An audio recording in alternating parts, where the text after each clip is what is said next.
Direitos humanos para humanos de direitos. Direitos humanos ou humanos de direitos? Sejam todos muito bem-vindos à nossa roda de conversa, onde discorreremos sobre direitos humanos, tema muito importante e que às vezes ainda é mal interpretado. Mas o que as pessoas sabem sobre este tema? Neste contexto de pandemia, esses direitos estão sendo garantidos à população? E com relação às crianças, principalmente aquelas em idade escolar, como ficam os seus direitos na educação? O Estado, o poder público, está cumprindo o seu papel? Ou está pelo menos tentando cumprir? Para discorrer sobre este amplo e importante tema, temos a alegria de contar com a participação de Cleidmar Maria de Almeida, assistente social, responsável pela ouvidoria do Hospital Paulo de Tarso. Obrigada, viu, Cleidmar? Já agradecendo também ao William Daniel Aquino, enfermeiro, coordenador de pronto-socorro e transporte de pacientes do Hospital Municipal de Contagem e também socorrista do SAMU. Williane Carmen Aquino França, pedagoga com especialização em orientação e supervisão escolar, gestão educacional, pós-graduada em psicopedagogia clínica e institucional e hoje atua como coordenadora pedagógica na rede privada. É um prazer poder contar com a sua participação, viu? Obrigada. Luciana Borges, pedagoga, graduada em Tecnologias da Educação, cursando sua segunda graduação em Letras, professora da Educação Infantil e do 5º ano do Ensino Fundamental da Rede Pública Municipal de Belo Horizonte. Obrigada, Luciana, por estar aqui conosco.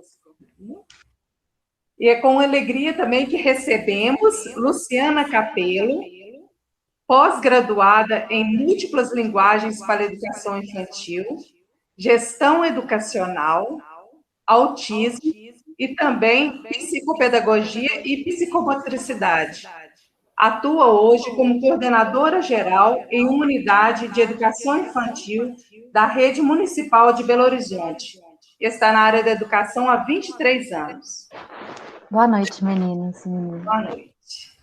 Temos a honra de receber aqui, na nossa roda de conversa também, Marlene da Costa Leite Silva, pedagoga, atua como coordenadora da Rede Municipal de Belo Horizonte.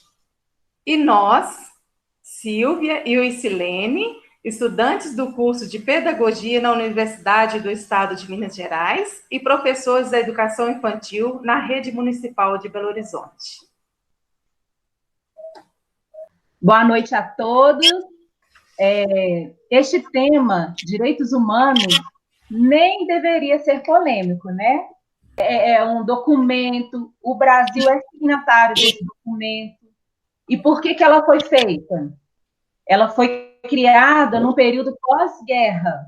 Depois que terminou a Segunda Guerra Mundial, pairava no ar, né? Aquele medo, nossa, vai ter mais uma guerra, holocausto, genocídio. Então, pairava aquele medo que as pessoas tinham de ter, mais uma vez, essa, vamos dizer assim, essa covardia como ser humano que teve, igual teve aquela vez.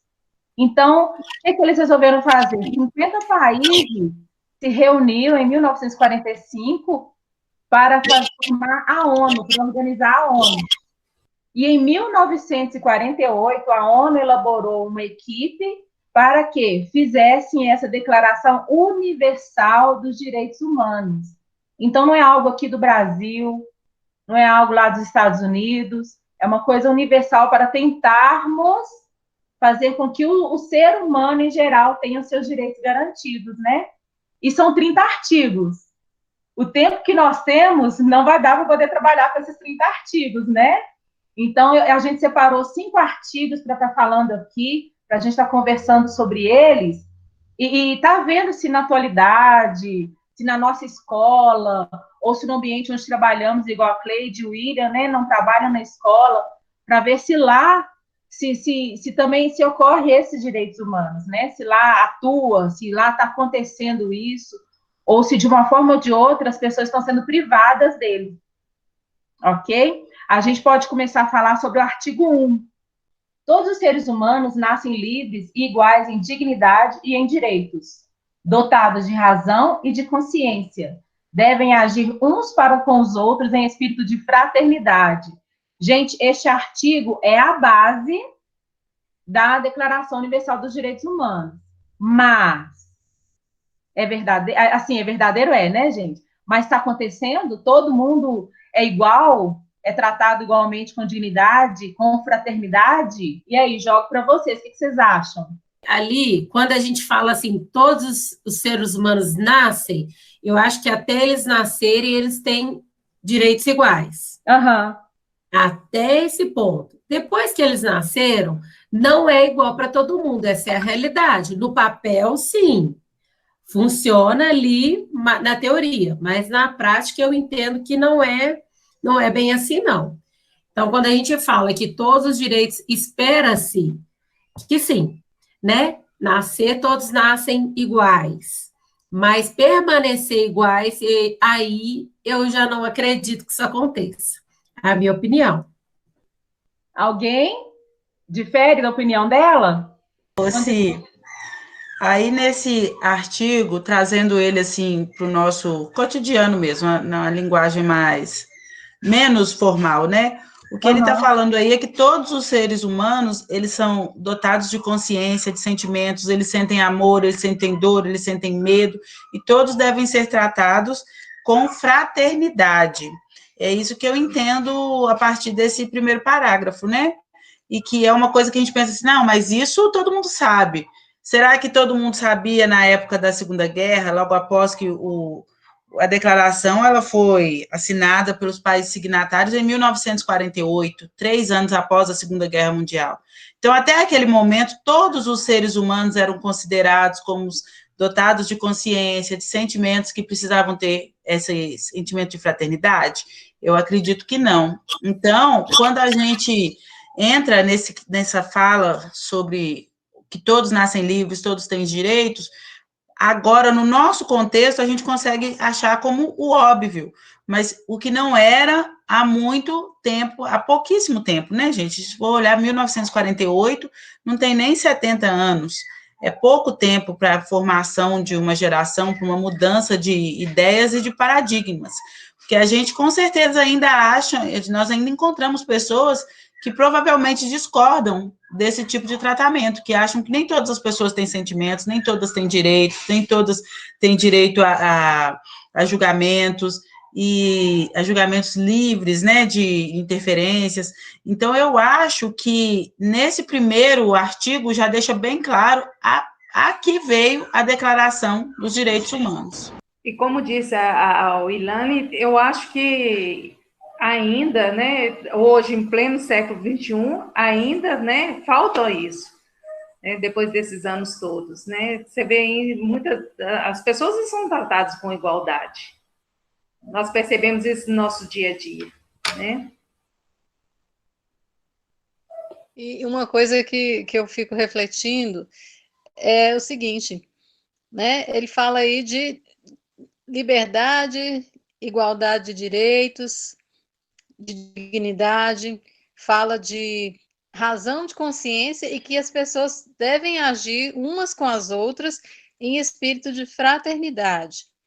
E a Ludmilla disse, né, tem pouco tempo, né, se a gente for para trás um pouquinho na história, a gente vai ver que aqui no Brasil, né, e de outras nações que vieram na época das grandes coisas, a gente tinha, né, pessoas discutindo se negros, se índios tinham alma, né? Porque era uma discussão que acontecia e que foi usada como base para a questão de escravização, né? De extermínio até. É essa questão de pensar que todos têm razão, têm consciência, que nascem livres e iguais, ela é relativamente recente, é uma mudança mesmo que está longe ainda de ser universal, né? A declaração é universal, mas a consciência não. E todo mundo tem direitos, mas a maioria pensa no direito dele como se sobrepondo ao do outro, né? E aí o espírito de fraternidade é que não acontece, não existe. Então, o meu direito primeiro, o outro tem direito, mas o meu se sobrepõe. Acho que o que eu percebo muito acontecendo é isso, né? Todo mundo tem muitos direitos, mas aonde que o direito do outro entra em relação ao meu? Depois. Mas a expectativa do documento é justamente essa, com esse artigo 1º, né? Que quando a pessoa nasce, quer dizer, o início de tudo, ela é dotada de razão, ou seja, de condição e de consciência para agir com o outro em fraternidade. O que essa palavra fraternidade traz para a gente? Quando a gente fala em fraternidade, a gente lembra de irmão, de laço, né?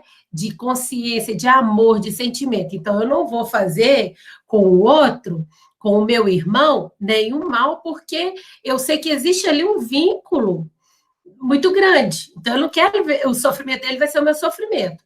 Então, eu acho que a expectativa desse documento, quando se fala, assim, direitos humanos, né, quer dizer, assim, que aqui dentro vai estar previsto toda a condição para que essas pessoas sobrevivam, cresçam, desenvolvam num ambiente de cidadania, ao mesmo tempo, um ambiente onde as pessoas cuidam umas das outras, né? Porque quando eu cuido de você, eu não vou fazer para você o mal, eu estou cuidando, né?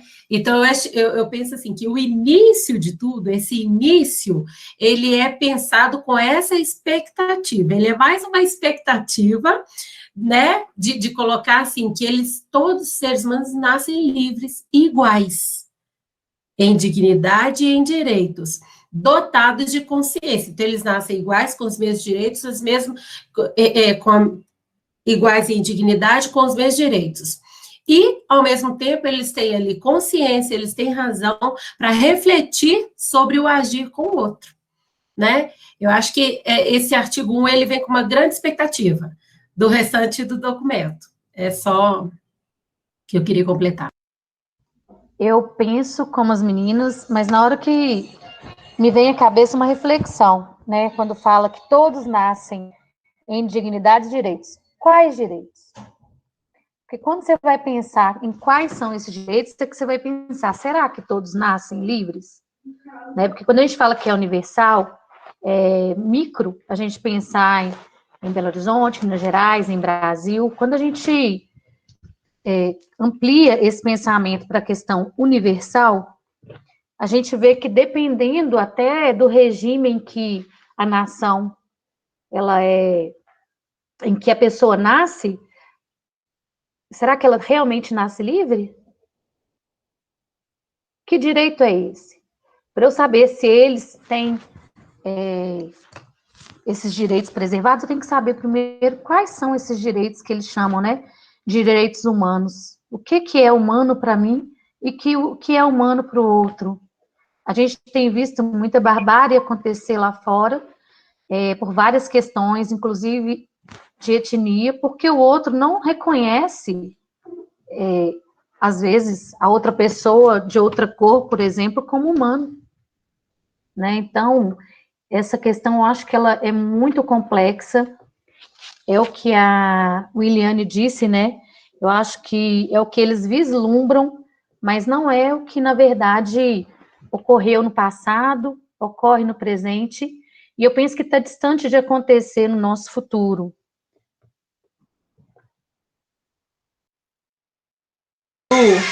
Quando a gente fala em direitos humanos, a gente tem, ele nos aparece em algumas dimensões, né? Eu dei uma pesquisada antes para poder falar, né? Assisti um vídeo, e eles falam sobre... Eu escolhi 3 dimensões que eu gostaria de falar, que eu achei elas, assim, bem interessantes, né? A primeira dimensão, dentro dos direitos humanos, é a dimensão da liberdade. e é nela onde aparecem os direitos civis e os direitos políticos do cidadão. E essa ideia ela surge a partir, né, durante a Revolução Francesa, e aí tem a Declaração dos Direitos do Homem e do Cidadão, que foi, né, essa declaração ela ocorreu no século XVIII, no ano de 1789. E a segunda dimensão é a dimensão da igualdade, que são os direitos sociais, culturais e econômicos. E já nessa dimensão que aparecem os direitos sociais, que são direitos que o Estado ele tem que ofertar àquele cidadão. Aí, nesse momento, a gente pode falar em educação, em saúde, acesso à cultura, e ele aparece também na Constituição de Weimar, durante a Revolução Mexicana. E a terceira dimensão é onde aparece a fraternidade, que são os direitos coletivos, né? O direito à coletividade, que são as questões direito à preservação do meio ambiente, direitos a tudo que tem a ver com coletivo, para que a coletividade de nós, seres humanos, ela seja pacífica e que possam interagir entre eles de maneira pacífica para que aquelas coisas barbáries que nós já passamos, que elas não se repitam, que elas não venham a se repetir novamente, né? Então, essas três dimensões, para mim, eu acredito que são as mais importantes que aparecem ao longo dos direitos humanos, que aí já dá para ter uma ideia de quais seriam esses direitos. O artigo 3 fala que todo indivíduo tem direito à vida, à liberdade e à segurança pessoal. E o artigo 5 fala que ninguém será submetido a tortura, nem a penas ou tratamentos cruéis, desumanos ou degradantes. O que nós estamos vendo hoje em dia é que existem muitas pessoas vulneráveis a isso, tanto mulheres, crianças, né? Isso na prática parece que está virando fumaça. Vocês estão me ouvindo? Sim, tá baixinho, mas tá dando para ouvir. Então, esses dois artigos, a primeira coisa, agradeço pelo convite. Você citou aí o artigo 3 e o artigo 5, né? Isso. O artigo 3 fala sobre essa questão, igual você me perguntou sobre essa questão da violência infantil, o campo de atuação da assistente social frente a essa situação que você expôs. Vou tentar falar bem breve, como o William falou, aí o tempo é curto para poder a gente discutir um assunto que é bastante extenso, né? Porque quando a gente fala de direitos humanos, a gente não fala só de criança, ou fala, enfim, são 30 artigos, então, se a gente for destrinchar cada um, nós teríamos que ter mais tempo. Mas, enfim, eu me lembro quando eu estava fazendo estágio, eu estagiei em um lugar que a gente trabalhava com fortalecimento do vínculo familiar. E aí era de crianças e adolescentes. Era com a lei do Estatuto da Criança e do Adolescente, a Lei 8.069, e assim, nesse passar dos anos, a lei ela avançou bastante, mas como a gente discutiu lá no artigo 1, na teoria tudo é muito bonito, né? Mas a realidade ela tá explícita. Então, assim, é óbvio que muitos direitos são violados, e um deles é o direito fundamental, que é o direito até mesmo à vida. Quando a gente trata o fortalecimento do vínculo familiar, a gente atua no campo da escuta, do acolhimento. E como que a gente identifica que que uma criança está passando por uma situação de vulnerabilidade e ela não quer expor? Porque muitas vezes o âmbito que ela está sofrendo essas agressões é dentro do próprio ambiente que ela vive. Então, assim, é muito difícil. Hoje em dia, eu me lembro quando eu formei, há 1 ano e meio atrás, eu fiz o meu TCC, foram 5 tipos de violência. Hoje a gente já tem mais, tem até violência silenciosa, que é a pessoa que desenvolve essa violência por meio da violência psicológica. Então, assim, a pessoa, vamos supor, né, que vive num ambiente de violência, ela lida com aquele ambiente e acaba que uma das maiores ferramentas que ela tem é o silêncio. Então, o silêncio acaba se tornando uma ferramenta para que isso continue acontecendo. E isso é em criança, em mulheres, são vários tipos de violência. Em crianças, são piores ainda, porque é complicado da gente identificar, é um desafio muito grande para um assistente social, para tipo assim, fazer uma escuta e identificar que a criança está passando por essa situação. Só que é igual, como eu estava falando, quando eu fiz estágio, a gente fazia a escuta com a família e depois só com a criança. E era incrível como que as crianças, por meio da expressão mesmo, a conduta dela, quando a gente mencionava alguns assuntos, a gente descobria coisas, primeiro porque os pais não estavam perto, e segundo pela expressão, né? Existem sintomas e métodos que a gente identifica que aquela criança está passando por alguma situação de risco. Então, assim, os direitos, para ser honesta, não é bem assim igual fala, né, na lei, não, que está sendo... O fato é, direitos todo mundo tem, igual as meninas aí do grupo falou. Todos nós temos os direitos. A questão é, será que eles estão sendo exercidos? Porque não é bem assim, né? Eu acredito que esse contexto que eu abordei acabou pegando os dois tópicos aí, um pouco dos dois. Isso. É isso. O William já até entrou na parte dele, que é esse artigo 25 aqui, que fala que toda pessoa tem direito a um padrão de vida capaz de assegurar e a sua família saúde e bem-estar. Por isso que eu te chamei, William, porque aonde você entra, você deve ter N situações, né? Ah, sim. Gente, primeiro assim, vamos dar só. Eu vou voltar para o assunto, vou ser sucinto e vou voltar para esse assunto, ok? Primeiro, só para dar um entendimento, só para dar um entendimento melhor para a gente, a Carta dos Direitos Humanos, ela foi lá, começou a ser redigida lá em 1945, através da Roosevelt, né? Que era a esposa do presidente. E aqui no Brasil demorou um pouco a começar a funcionar isso um pouco. Então foi lá através da Constituição de 1988, que diz que todos temos direito à vida, temos direito à saúde, e esse direito à saúde passou a ser um dever do Estado mediante a criação do SUS, que é o Sistema Único de Saúde. Ok? Então, quando nós falamos em direitos humanos e quando a gente fala em direito à saúde, ele foi instituído em 1988 através da criação do Sistema Único de Saúde. Ou seja, sim. a partir daí, a saúde é um direito de todos e um dever do Estado. Ok? Então, quando nós falamos aí sobre desigualdade, foi bem interessante uma coisa que foi dito aí. Gente, vocês vão me perdoar, não vou me lembrar o nome das pessoas, tá? Mas foi falado aí em algum momento, antes de eu cair, que todos nascem iguais. Então é interessante eu falar sobre isso, que eu já fiz vários partos de bebês, né?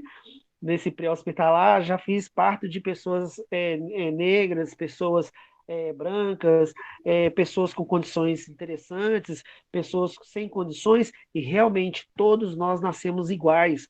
O que diferencia o que nós temos assim no desenvolvimento é o convívio social, cultural, ao qual nós vamos crescer, mas todos nós nascemos iguais.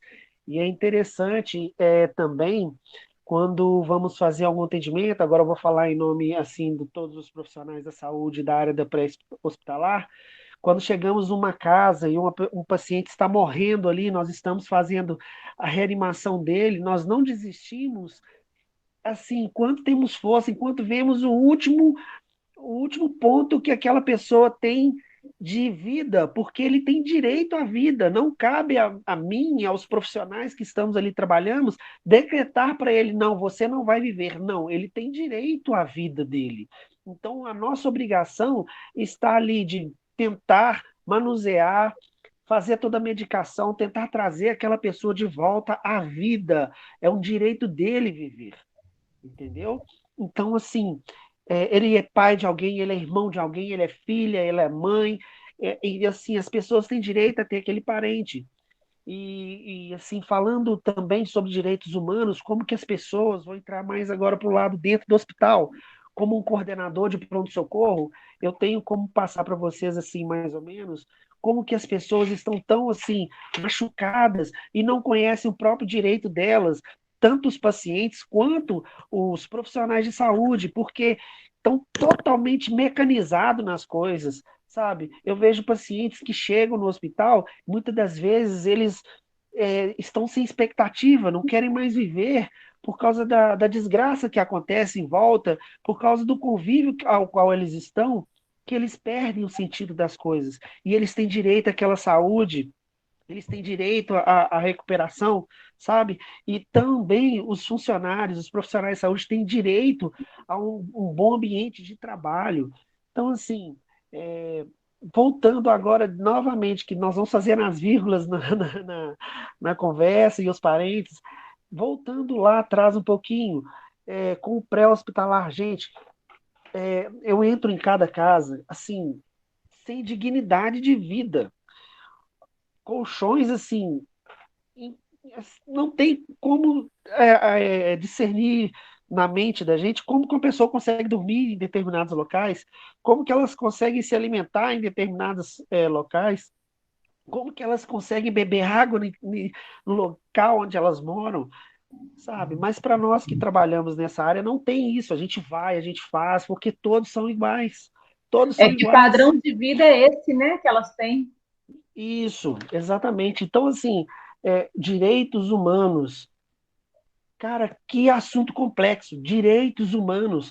Primeiramente, nós somos humanos mesmo, porque um assunto que, igual estou falando, 40 minutos para nós falarmos, ele é muito complexo, é um assunto gigantesco, é uma roda de conversa muito grande, onde tem que ter uma multidisciplinaridade muito grande. São profissionais especialistas em várias áreas que tem que debater, cada um defender o que ele enxerga nessa área, entendeu? Ô, Então, William, assim, sim, mas muitas vezes nós, os cidadãos, vamos dizer assim, a gente desconhece muito dos direitos que nós temos. Eu vou citar um exemplo agora. A Júlia precisou de tomar um remédio muito caro, né? R$ 250 o medicamento. Mas eu desconhecia que existe uma farmácia popular que fornece medicamentos que a gente não tem condições de comprar, alguns medicamentos, sem ser não é só essa farmácia popular que tem, que são assim gerais, não, farmácia distrital que chama, que é uma farmácia que o Estado está ali, se você levar a documentação, as receitas, o Estado corre atrás desse medicamento para você. Então, assim, nesse artigo 25 aqui, esse terceiro ponto fala assim que o cidadão tem direito à assistência em tempo de desemprego, doença, invalidez, viuvez, velhice. Muitas vezes isso aqui não chega no nosso conhecimento, não. Eu não sei se é de propósito, ou não sei que às vezes até um comodismo nosso, né? Ah, não tem condições de comprar com cartão de crédito ali. Só que, né, o Estado pode fornecer isso para a gente. Então, assim, a professora até falou com a gente que a gente tem que fazer com que essa declaração que ela expanda, que ela chegue ao máximo de pessoas possível, que às vezes a gente está perdendo por falta de conhecimento. Pois é, isso que eu ia falar, assim, depende de nós mesmos, cidadãos, né? Porque para o poder público não é interessante que a gente conheça, né? eu dei uma risadinha aqui, porque, gente, está sendo gravado, então tem que vigiar o que eu falo, que eu sou um profissional da saúde, num regime público, mas será que é interessante para o governo que a gente saiba? Exatamente. E, infelizmente, não é só esse lado também. Nós trabalhamos com a honestidade das pessoas. Aí é tocar num ponto muito complicado, porque nem todos são honestos. Tem gente que consegue comprar, mas o de graça é melhor, entendeu? Então, assim, primeiro ponto será que é interessante para o governo? Será que a pessoa vai ser realmente honesta para ir lá quando ela tiver necessidade? Nesse ponto, nós vamos tocar em duas feridas, a ferida do governo e a ferida do cidadão. Aí agora a fraternidade, né? Você falar do artigo 1. Porque se eu tenho condições de comprar e eu não compro, eu às vezes estou usando aquele medicamento que uma outra pessoa não tem condições de comprar, e na hora que ela for lá buscar, ele está em falta, porque eu tenho condições de comprar, mas eu fui lá e peguei. Pois é, exatamente isso. Porque as pessoas que são esclarecidas são as que têm um poder aquisitivo melhor, que poderiam comprar. Agora, aquelas que realmente necessitam, não tem esse conhecimento, esse esclarecimento, né? Então, assim, igual eu falei, parte de nós mesmos divulgar, né? Os direitos dessas pessoas. Igual o William estava falando também, eu achei muito interessante ele falar que chega nas casas que não tem condições, a gente não acredita nas condições que a pessoa está vivendo. Esses protocolos agora da pandemia, por exemplo, né? Fala, tem que lavar a mão, tem que usar álcool gel. Se a pessoa não tem sequer água encanada, se a pessoa não tem uma rede de esgoto, né? E, assim, coisas que o Estado deveria estar cuidando desse cidadão e a gente percebe que ainda falta muito, né? Falta muito. Gente, existe uma coisa, como vocês estão aí fazendo esse curso de pedagogia, que é um assunto interessantíssimo, que poucas pessoas conhecem.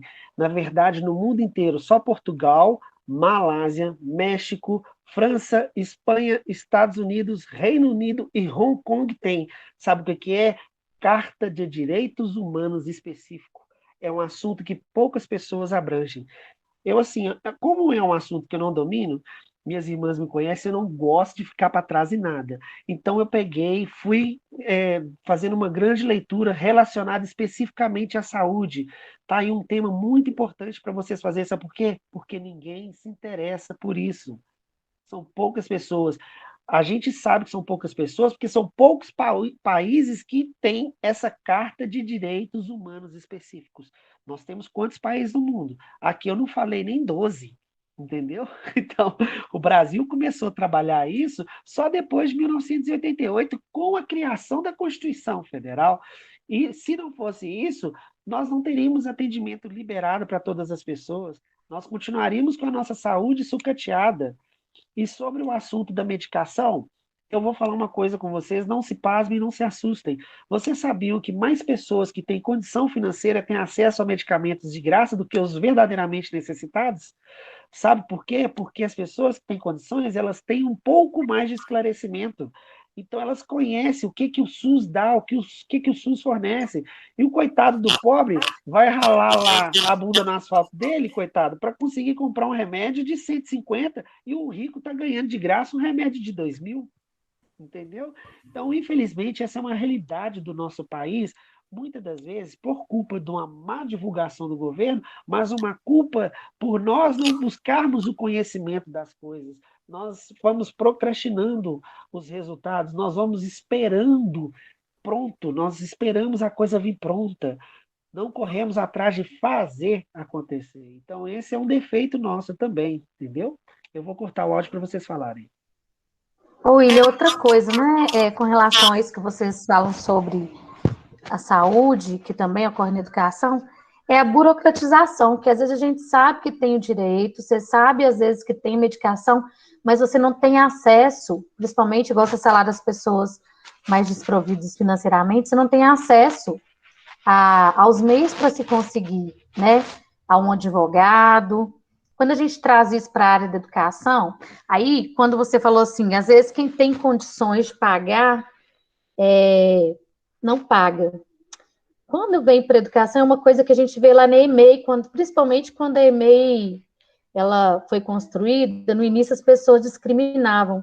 Depois, muitos médicos, advogados, eles viram que a educação que a gente dá para essas crianças, né, somos todas bem preparadas, capacitadas, eles criaram interesse em colocar as crianças, a princípio as EMEIs elas eram para serem construídas em aglomerados, e aí não tinha terreno nesses aglomerados e construíram na Pampulha, começaram a construir no Castelo, em bairros nobres. E as pessoas que era por vulnerabilidade social.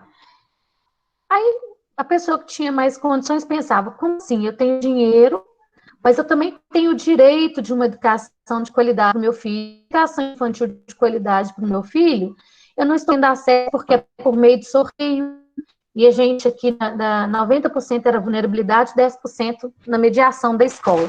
O que eles começaram a fazer? Entrar na justiça, e as crianças vinham para a escola por meio de liminar judicial. E começou um grande problema, porque nós começamos a perder sala de brinquedoteca, um pouco do pedagógico, porque tínhamos que atender a essas crianças, que eu acho que também é lógico, igual está escrito aqui, ó, todas as crianças nascem dentro, aqui fala matrimônio, mas eu acho que independente da classe social, ela tem o direito a essa educação de qualidade. E aí é isso, às vezes pessoas que a mãe tinha que ter a criança lá na escola, porque precisava, porque apesar da gente saber que lá não é só um depósito para deixar a criança para trabalhar, né? Isso para nós é uma coisa óbvia, pode não parecer para outras, mas a gente via que essas pessoas realmente estavam porque não tinham condições de colocar na rede privada. Então é muito complexo a gente falar a respeito do direito mesmo, viu, gente? Ô, Lu, mas essa questão só completando a fala da Lu e do Ira, eu acho assim na minha visão, que esses direitos, eles são garantidos a todos, e até mesmo, eu acho que é o artigo 3º, ou 4º ou 5º, que é um desses 5 primeiros aí, é um dos 10 primeiros que falam sobre que as pessoas, elas não podem sofrer nenhum tipo de distinção, por raça, cor, situação social e tudo mais. Eu acho que quando uma pessoa, assim, que às vezes tem a condição de comprar uma medicação, mas ela prefere procurar o SUS, eu não acho, assim, tão errado, porque essa pessoa também, ela paga imposto. Então, é um imposto que está vindo para ela, está retornando para ela, assim como a escola. A UMEI é uma escola, a EMEI, né, é uma escola que ela está ali, ó, muitas vezes pau a pau com algumas escolas particulares. E, assim, tanto a criança, né, que tem condição, quanto a criança que não teria, né, essa condição de procurar uma escola particular, elas têm direito a ter esse acesso, e ambas devem ter esse direito garantido. O pai opta ou não se quer colocar no particular, se quer colocar no público, né, e mantendo a igualdade, né, o direito de igualdade, tanto da criança pobre estar na EMEI, quanto de uma criança que tenha uma condição melhor, caso a família queira que ela esteja no EMEI, porque a EMEI realmente é uma boa escola, é uma excelente escola, e ela ter esse direito. Por quê? Porque o Estado, ele tem que garantir esses direitos para todos. Se uma criança que tem condição, uma situação melhor, está numa UMEI e tira a vaga de uma criança que não tem uma situação tão boa, a culpa não é de quem colocou o filho que tem condições na escola pública. A culpa é do Estado que não garantiu a vaga para essas duas crianças de forma igualitária. Então, é isso que eu acho, assim, interessante quando a gente discute essa questão dos direitos humanos, da questão de não ter essa distinção, porque a culpa de faltar vaga, de faltar remédio, não é de quem paga imposto, pode comprar e vai lá buscar, ou de quem não tem o conhecimento. A culpa é do Estado, que não faz conhecimento chegar a todos, que não tem vaga para todos os alunos, independente se ele tem classe social melhor ou não. Então, eu acho que essa questão é muito interessante de, sim, a gente ser tratada, é uma discussão ampla, né?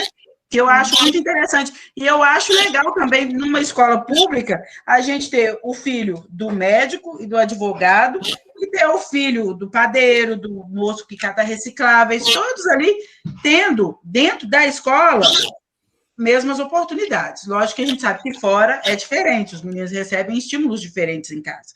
Mas eu acho que as vagas têm que ser, assim, ofertadas a todos. Porque quando eu penso assim, vamos construir uma EMEI só para crianças dos aglomerados, só ali aquela criança que não tem condição, a educação dela vai ser diferente, porque ela precisa só mesmo de estar ali na escola por causa de questões sociais, mas não, ela também tem direito a uma excelente educação, e um filho de um médico também poderia estar tendo lá na EMEI. Então, acho que a vaga é interessante. Por isso que agora, esse regime feito por cadastro, eu achei bem mais interessante, né? Porque as pessoas não precisam ter os meios para poder buscar, né? Proximidade da escola, isso mudou. E aí, em tempos de pandemia, né? Eu acho que isso também tem a ver com a área médica, o William e a Cleidmara podem falar para a gente vê que está bem mais exacerbado, uma vez que a tecnologia, as condições, né, excluem as pessoas. E o William, eu queria até saber, William, com relação aos leitos, né, na pandemia, esses direitos, porque parece que as pessoas achavam que por ter um plano de saúde, eles estavam protegidos, e a gente viu que não é bem assim, essa questão do SUS, às vezes, pegar algumas vagas e ofertar, como que está funcionando? Ok, quer falar primeiro, Cleide? E eu falo depois? Que eu falo muito.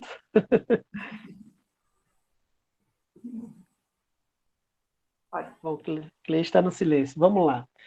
Olha, pode falar, meu bem. Pode falar primeiro, amor. Depois eu falo. Tá bom.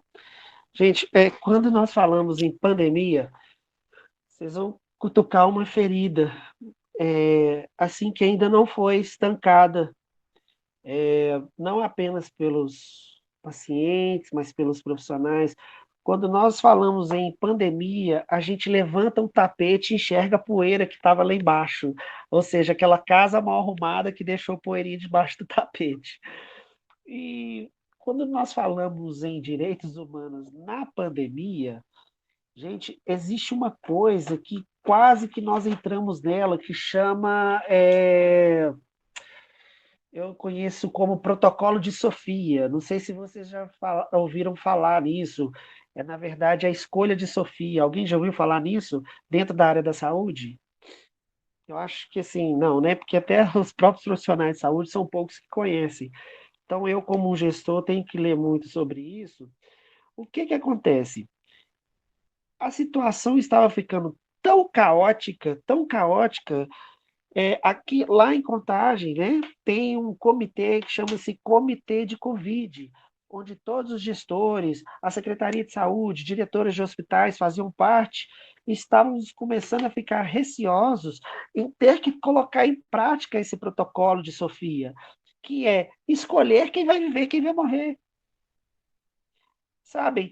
Gente, é igual aqui, não chegou a faltar oxigênio em momento algum, mas estava faltando ponto de oxigênio. Existe uma diferença de oferta de oxigênio e o ponto de oxigênio. Então, assim, quem vai receber esse oxigênio? Quem vai poder ir para aquele respirador de ventilação mecânica? Quem nós vamos entubar? Então, nós estávamos quase beirando ao caos. E ter que fazer essa escolha para alguém, gente, isso aqui, para os profissionais da saúde, isso acaba com o nosso emocional. Porque o único que tem direito a dar ou tirar a vida de alguém é Deus. Nós não podemos fazer isso. E isso, psicologicamente, para todos os profissionais que estão envolvidos na saúde, é muito complicado. A pandemia, ela exercitou muito grandemente o fator emocional de qualquer profissional da saúde, aonde você não tem que fazer distinção do rico ou do pobre, do feio ou do bonito, do cheiroso ou do não cheiroso. Você vai atender todos de maneiras iguais. A partir do momento que estava chegando a esse caos de ter que escolher quem é a pessoa que vai ser favorecida, meu Deus do céu, isso abalou muito os profissionais. Mas assim, porque fere no direito da pessoa de viver. Fere no direito que ela tem de receber aquele oxigênio. É o mesmo direito que eu, que estou bem, tenho. É o mesmo direito que quem é rico e quem é pobre tem de receber. O direito, ele é para todos, ele é universal. Ele é um dever do Estado para cumprir com todos. Seja você rico, seja você pobre, seja você negro, seja você branco. É um direito de todos e um dever do Estado. A partir do momento que na pandemia nós temos que começar a escolher essas coisas, é muito complicado, sabe? Ter que ver colegas meus morrendo, isso também foi muito, assim, psicologicamente muito, assim, abalou muito. Então, é, é o que eu falei com você, gente. Esse assunto, 40 minutos, vocês estão de sacanagem, né? Então, assim, É, se algum dia vocês quiserem, eu me disponibilizo assim dentro do meu tempo de poder fazer uma roda com vocês maior, sabe? Para vocês conhecerem essa realidade da saúde mesmo.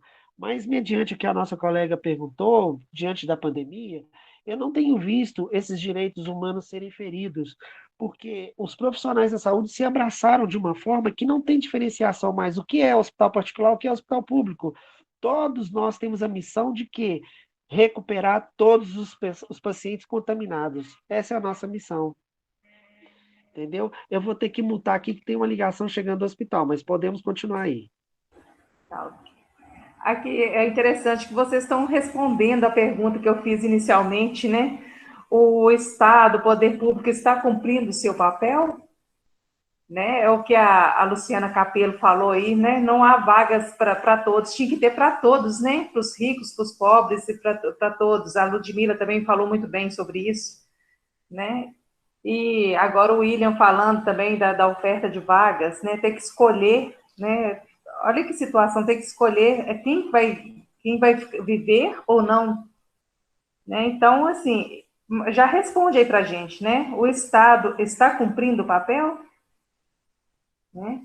E em tempos de pandemia também, né, afeta fortemente, né, esses direitos humanos, não só pelos direitos de ir e vir, de não poder fazer festas, mas também o direito, né, os cuidados necessários à vida, né? A Cleide ia falar sobre a escolha de leitos, não era, Cleide? Que a Luciana tinha perguntado?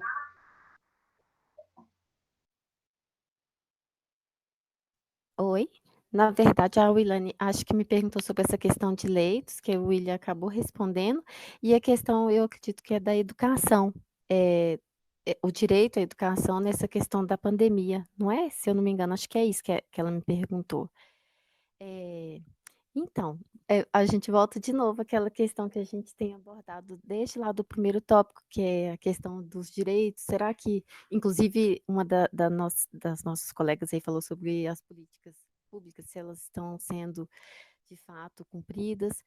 É, é tão complicado falar sobre isso. Hoje mesmo, por exemplo, eu estava lendo um artigo, o serviço social ele preocupa muito com a questão da estrutura psicológica da criança. Tem os períodos de formação, né? A gente até é um pouco taxada como atrapalha a educação, porque acha que às vezes a forma de educar, dependendo da cultura da família, pode vir a prejudicar a criança no futuro, no sentido de que tipo de cidadão que ele vai se tornar se ele tiver tido, aliás, se ele tiver sofrido algum tipo de repreensão na infância. Então, assim, hoje eu estava lendo um artigo sobre como que as famílias atuam na criação das crianças frente à questão da pandemia. Tá todo mundo em casa, né, gente? Então, assim, essa questão do direito à educação, vamos falar a verdade, ela não abrangeu toda a nossa população infantil que deveria ter tido acesso. Muitas vezes por questões que a gente acabou de citar aí anteriormente, por causa dessa questão da desigualdade social. Quem pôde estudar, estudou, porque às vezes tem um poder aquisitivo melhor. E quem ficou dependente do ensino público, infelizmente ficou nessa precariedade aí na educação.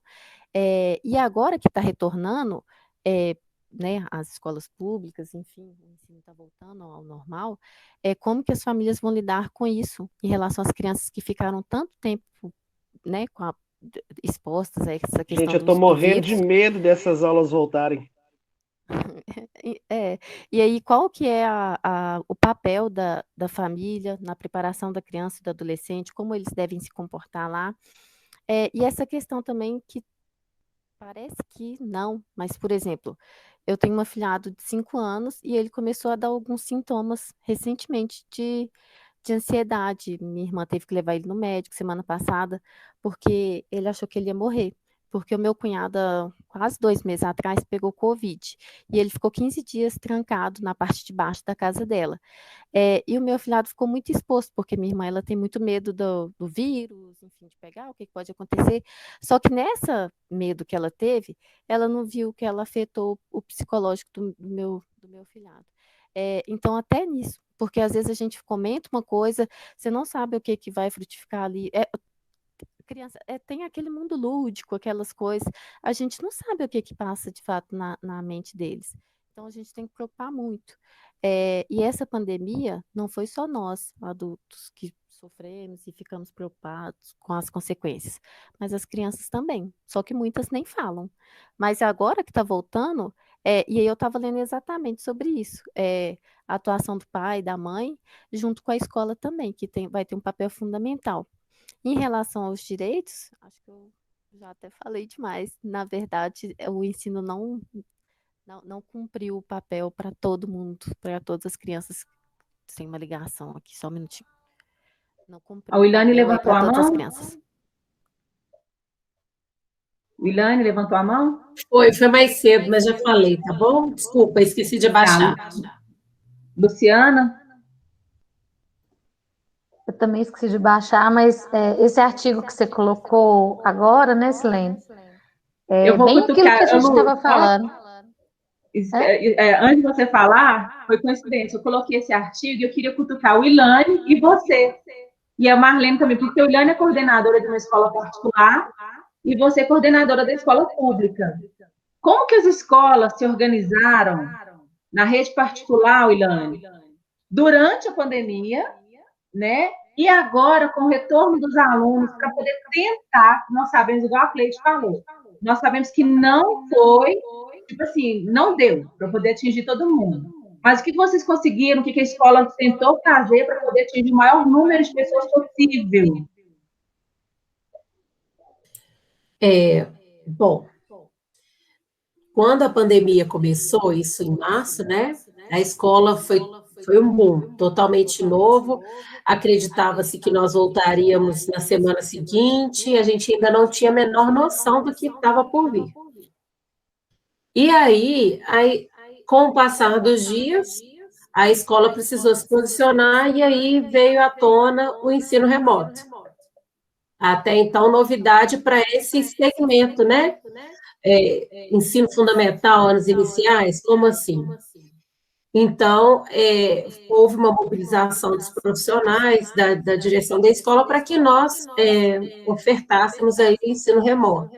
Inicialmente, as famílias estranharam muito, foi um choque, crianças até porque o colégio, né, que eu estava trabalhando na época, colocou, assim, as crianças de 6 anos, por exemplo, de 1 até as 5h30 online, crianças que não estavam acostumadas com isso.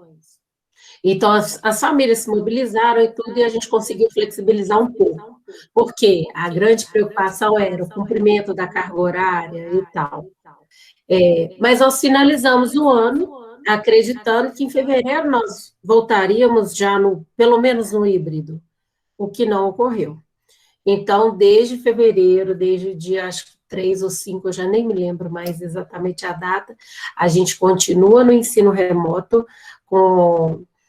a partir do primeiro ano até o ensino médio, lá no colégio, e a educação infantil voltou recentemente, ofertando aí a educação presencial para os alunos, né, a partir do berçário até o infantil 5, e também ofertando o virtual para as crianças cujas famílias não optaram por mandá-las para a escola.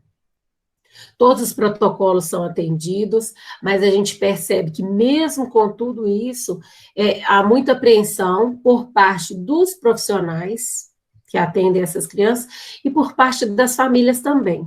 Mas é muito interessante porque as crianças, elas estão tão dentro da situação, elas ouviram tanto se falar em pandemia, em coronavírus, que às vezes a máscarazinha de um assim, abaixa um pouquinho, aí o outro vira, tampa seu nariz, o coronavírus. Então, assim, é muito do jeitinho deles, mas eles estão muito conscientes.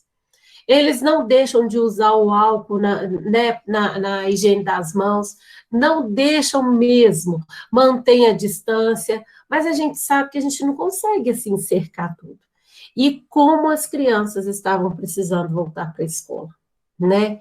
Essas relações interpessoais, essa interação deles, essa socialização afastada, é muito necessária. Eu acho que ver o rostinho do outro, né, ver o olhinho do outro, estava fazendo muita falta para eles, essa rotina de escola, né?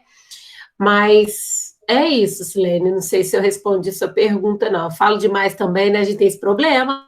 Não, tem não. A Luciana e a Marlene também levantou a mão. Luciana? Então, na escola pública, nós voltamos, né, agora também, na EMEI, com educação infantil. Já tínhamos voltado no virtual, primeiramente a gente, pelas redes sociais, no Face, e agora, esse ano, os professores estavam cada 2 com uma turma, e a gente mandando as vivências possíveis, uma vez que a gente sabe que há uma grande distância, né, entre o ensino profissional, que é do professor, e o da família, o acompanhamento não é o mesmo, por mais que a gente passe a atividade, a forma, né, a metodologia, então acho que isso teve uma perda sim. Nós voltamos para o presencial, e como a Williane disse, né, as crianças realmente estão respeitando essa questão da máscara, sim, mas eu ainda vejo uma grande dificuldade, principalmente quando eles vão para as áreas externas e querem brincar de pega polícia e ladrão, por exemplo, pega-pega, igual eu vi essa semana com essa questão do toque, né? E aí as professoras vão ter que criar muitas estratégias para poder fazer com que eles não sintam isso. Teve uma criança, inclusive, que hoje chegou na escola e falou com a professora, queria abraçar a coordenadora, né, Marilda, a Heloísa. Aí ela pegou e falou assim, não pode, não estamos podendo abraçar agora por causa do Covid. Ela falou, mas eu amo todo mundo e eu não tenho medo do Covid, sabe? Então é cada realidade. Teve uma outra professora que, eu sei que o tempo está acabando, gente, rapidinho, da nossa escola, que as crianças, eu entrei na sala e o menino tinha perguntado quem criou o Covid? Aí uma das outras crianças falou assim, foi Deus. Na mesma hora, o outro respondeu, Deus não cria doença, Deus não cria essas coisas. Ah, mas foi um outro Deus. Então, eles criam hipóteses, eles criam estratégias para tentar, né, se aproximar, para tentar Foi um Deus chegar na chinês. gente. Oi? Foi um Deus chinês. Pois é, William. E para você explicar isso para a criança, a gente que sempre na educação infantil sempre acolheu muito com colo, com carinho, com afeto, né? E você não poder tocar, como que essa criança não vai se sentir com esse afastamento? Então, isso é uma coisa que me preocupa muito, né? Então, em tudo, eu acho que tem o lado positivo e o lado negativo. No virtual, no presencial, porque às vezes também o pai está preservando em casa a questão da saúde, mas é como a Cleidimar falou, e a questão psicológica?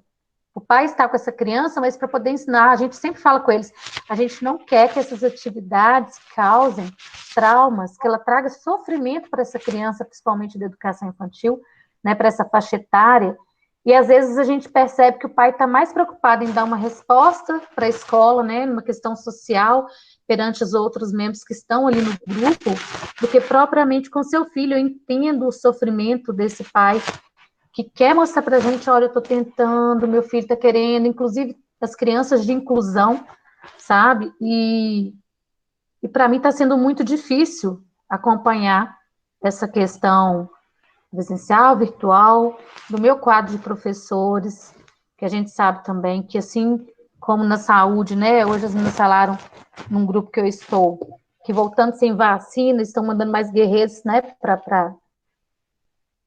a linha de frente.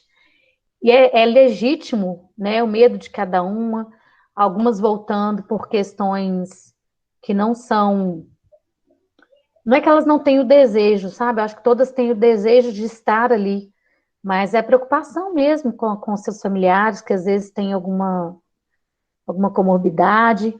Então, você fazer esse papel, né, entre a família, o professor, essa triangulação, tem sido muito difícil. Mas nós estamos lá, né, gente? Agora, com relação ao privado, que a Williane falou, eu achei interessante, a minha filha, ela estuda na rede privada, e ela tem aula online de 7 horas a 12h50. Eu não vejo que teve perda com relação a conteúdo, né? Inclusive, acho que as crianças concentram mais, não tem muita... Para aqueles que estão afim, né, gente? Com relação já, quando você parte para o público, as famílias, a Ludmila pode até falar, não sei se foi ela que falou numa outra vez, que tem família que fala assim, olha, eu não posso fazer vivência da educação infantil com meu filho, porque aqui em casa é somente um celular e o meu filho que está no ensino médio precisa mais do que aquele que está no fundamental ou que está no infantil. Então, como vocês todos já disseram, é uma questão muito mais complexa, é frustrante, e a gente saber que não vai atingir a todos, a todo mundo, que é um direito, mas que nós não estamos atingindo. A Silvia, acho que perguntou no começo, né? Estamos atingindo? Não. Estamos tentando, né? A política pública, o governo, nós que estamos aqui na educação, na saúde, nós estamos fazendo o nosso papel, nós estamos fazendo o nosso melhor? Estamos. É isso que eu queria deixar, né? Não dá para falar tudo, mas é mais ou menos isso que a gente fez com relação ao protocolo das 72 páginas, a gente está seguindo direitinho, com álcool, lavando a mão, de vez em quando passa um toque ou outro, mas aí a gente sempre tentando cercar e vou seguir em frente. Ô, Lu, ontem, quando eu voltei, né, porque eu voltei ontem ao trabalho, aí eu tô lá na porta da minha sala, né, esperando as minhas duas voltarem do banheiro, aí veio um aluno lá da outra bolha, que foi meu aluno em 2019, eu tava com cabelo diferente, com óculos diferentes, e Sem ele máscara. me viu sem máscara, ele me viu com 2 máscaras e o face shield, tampando tudo. Aí ele passou por mim assim, falou: olha, é a professora Ludmila. E ele veio assim, rápido, mas ele veio mais rápido que a Luz e me deu um abraço. Aí a acompanhante olha assim: Ludmila. Aí eu tô assim, tipo, como se um abraço fosse assim, né? Nesse momento eu sei que não pode, mas eu fiquei assim, sem reação, porque ele veio assim, tão feliz, ele falou: eu tô morrendo de saudade. E ele veio e me abraçou na porta da sala. Aí eu falei: ai, meu Deus, me protege aí. Aí eu peguei, encostei nele assim, falei: mas não pode ficar abraçando. Aí ele saiu assim, todo feliz, olhando para mim, chegou lá na frente, ficou me dando tchau. Aí a Aura: Ludmila, eu vi. Mas foi tão rápido. E os meninos, quando a Wilane fala isso, eles estavam realmente com falta disso, gente. Olha só, em 2019, ele foi meu aluno em 2019. E a gente passou um ano inteiro sem se ver. Voltei agora que a gente está praticamente no meio do ano, e ele lembrou de mim, me conheceu, eu estava toda paramentada, e ele veio com tanta felicidade me dar um abraço, que eu acho que aquele dia foi um dos melhores momentos que ele teve durante o dia, se não tivesse sido melhor, assim, modesta, mas se não foi o melhor, porque ele me abraçou com tanta alegria, com tanta sinceridade, gente, que foi muito rápido, não deu nem tempo de eu falar com ele: não pode, e ele veio, e foi muito bom para mim também. Eu estava sentindo falta desse abraço perigoso, mas eu disse que ele não pode. Marlene levantou a mão e depois o William. O William levantou a mão escutando o relato da Luz ali. Eu falei assim: ele já tinha falado que estava com medo desse retorno, né? Já está com a mãozinha levantada ali. Mas o que eu estou pensando aqui é até uma coisa que eu comentei já com algumas pessoas, porque eu tenho uma netinha de 3 anos que os pais estão trabalhando, eu estava em teletrabalho, o ano passado todo a gente se revezou no cuidado com ela. Agora minha nora voltou para o presencial, meu filho também está entre presencial e remoto. E assim, a gente tem ela, né? Graças a Deus as condições familiares são mais estáveis, mais tranquilas, né? Ninguém perdeu o emprego. E assim, com todas essas situações favoráveis, dá conta dela o dia inteiro, dentro de casa, sem poder sair, sem poder resolver muita coisa.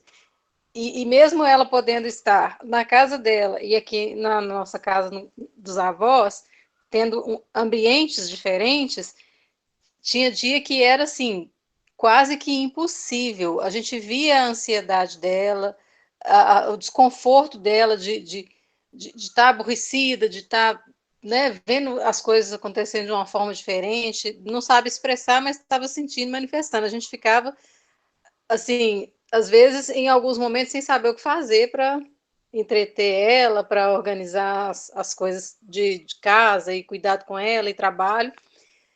E umas coisas que ultimamente a gente tem visto muito, crianças que estão sendo vítimas de maus tratos, né? O que aparece no jornal, às vezes é só quando vai a óbito, e a gente vê os que vão para a mídia são aqueles assim casos que você vê que não é a condição financeira que incentivou. E eu comecei a pensar assim, no outro extremo, porque em alguns lugares a situação está muito mais difícil, porque tem um peso psicológico, uma questão financeira que está interferindo demais, né? E quanto a gente, assim, infelizmente, as estatísticas vão nessa direção, né? Quanto mais carente, quanto menos condições socioeconômicas, a questão da violência doméstica, ela é mais, ou é mais calada, ou é mais admitida, né? Então, é normal, entre aspas, você corrigir a criança com mais rispidez ou de uma forma, alguns castigos físicos, até a violência contra a mulher. E a escola, de uma certa forma, ela é um lugar que a criança está ali protegida, ela está cercada, ela tem um ambiente que é de cuidado com ela tem profissionais, pessoas ali que estão lidando com ela, que ainda que não sejam, né, não tenham um olhar treinado para isso, mas talvez tenham uma sensibilidade maior, como a Cleide falou, né, que também trabalha com essa questão de assistência,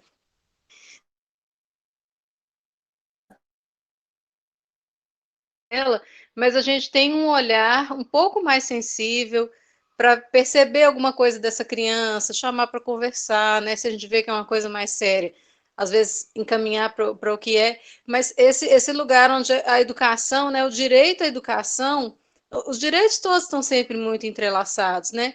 Mas nesse ponto aí, a questão da educação e esse retorno, eu acho que ele vai muito de encontro a esse lugar onde a educação, o direito à educação vai ser o direito à vida, à preservação da vida, do tratamento digno para essa criança, né?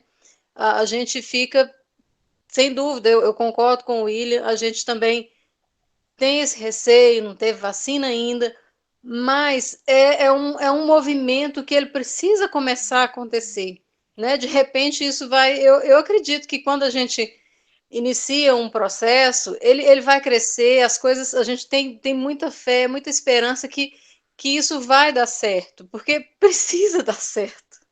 É uma coisa assim que acho que tá crescendo uma urgência grande, né? De atenção para essas crianças. Essas notícias esses dias me deixaram muito assim, pensando nesse lugar que a escola ficou esse ano, mais de um ano, sem poder, né, ser esse lugar seguro para a criança. Nós teremos a fala do Willy. Vamos encerrar, hein, gente? Vamos tentar. É, vamos lá.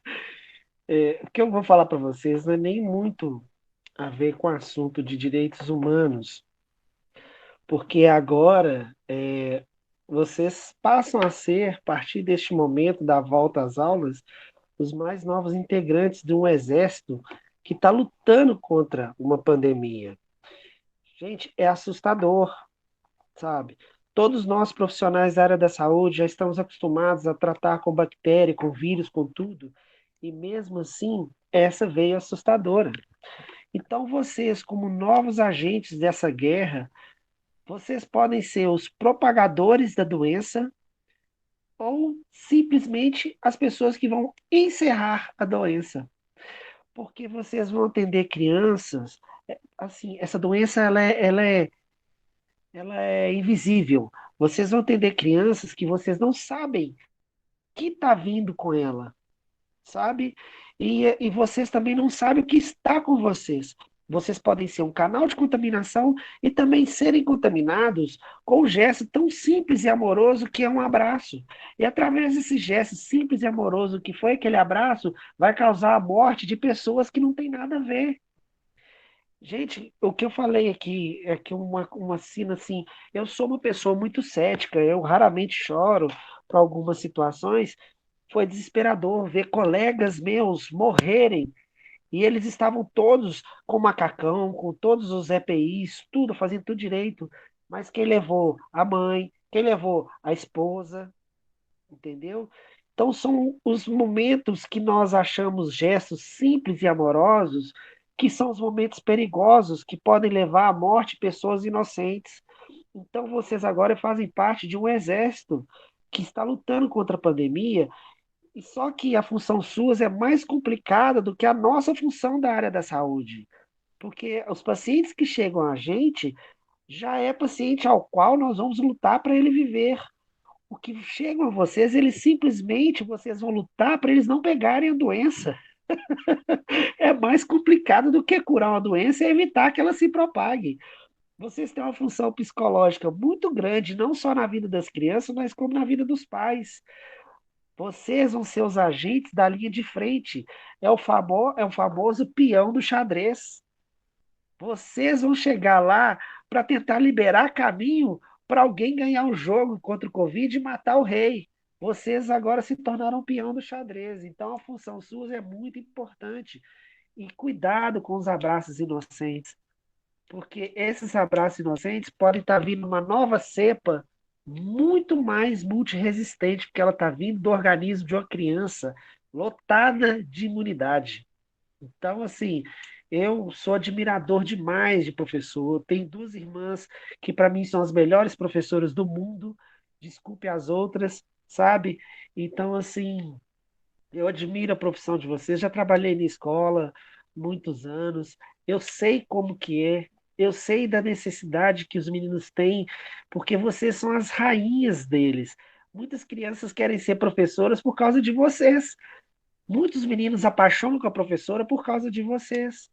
Mas é a hora de vocês pegarem e instruir para eles: olha, nós temos que vencer a Covid dessa maneira. Não adianta passar álcool e mão suja, sabe? O que mais evita a contaminação é água e sabão. E depois pode passar o álcool, que o que mata o Covid é água e sabão. Gente, eu falei com vocês, são assuntos assim complexos, não dá para falar rápido. Eu vou me silenciar, porque eu também vou precisar me ausentar, que eu já tenho que ligar para o hospital, tá? Mas eu agradeço muito, muito, muito a oportunidade de poder participar com vocês. Me sinto bem, assim, útil no que vocês precisarem. Não sei se eu abrangi aquilo que vocês queriam, mas falar sobre saúde dentro dos direitos humanos é muito complexo, porque eu não sei se vocês sabem, no Brasil existe direitos humanos para um presidiário, mas não existe direitos humanos para o agente penitenciário. Existe direitos humanos para um presidiário, mas não existe direitos humanos para um paciente de um hospital. Por isso que eu falei com vocês, o assunto Carta de Direitos Humanos Específicos, ninguém abrangeu no Brasil ainda.